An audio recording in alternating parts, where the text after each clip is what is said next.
June মাসে ইরানের পারমাণবিক স্থাপনার উপর ইসরায়েল যুক্তরাষ্ট্রের হামলার পর থেকে জাতিসংঘের আন্তর্জাতিক পারমাণবিক শক্তি সংস্থার সঙ্গে সব ধরনের সহযোগিতা বন্ধের সিদ্ধান্ত নেয় খামেনি প্রশাসন। তবে এবার সেই সিদ্ধান্ত থেকে সরে এসেছে ইরান। মঙ্গলবার কায়রোতে মিশরের পররাষ্ট্রমন্ত্রী বাদর আবদেল্লাতির উপস্থিতিতে চুক্তিতে সই করেন ইরানের পররাষ্ট্রমন্ত্রী আব্বাস আরাকচি এবং আন্তর্জাতিক পারমাণবিক শক্তি সংস্থার মহাপরিচালক রাফায়েল গ্রোসি।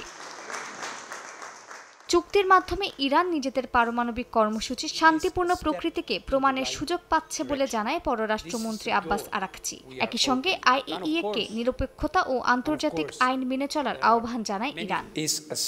এটি একটি সঠিক পদক্ষেপ, এক ধরনের দরজা খোলার মতো। অবশ্যই এখনো অনেক কিছু বাকি আছে যা বাস্তবায়ন করতে হবে। আমাদের ভালোভাবে কাজ করতে হবে। বিশ্বের অন্যান্য দেশের সাহায্য প্রয়োজন এবং আশা করি তারা তা যথাযথভাবে করবে।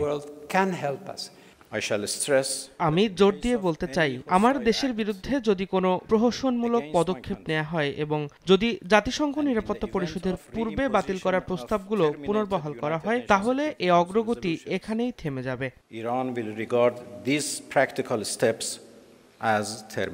এদিকে পারমাণবিক চুক্তি লঙ্ঘনের অভিযোগ তুলে ইউরোপীয় ৩ দেশ যুক্তরাজ্য, ফ্রান্স ও জার্মানি হুঁশিয়ারি দিয়েছে যে আগামী ৩০ দিনের ভেতরে সমঝোতা না করলে ইরানের বিরুদ্ধে কার্যকর হবে স্ন্যাপব্যাক মেকানিজম। বিশ্লেষকদের মতে ইরানের পরমাণু কর্মসূচি পুনর্গঠনের পর আগামী ৬ মাস কিংবা কয়েক বছরের মধ্যে পরিস্থিতি পাল্টে যেতে পারে। ইউরোপীয় শক্তিগুলো তাই কঠোর অবস্থান নিয়েছে। মালিহা সুহরওয়ার্দী, সময় সংবাদ।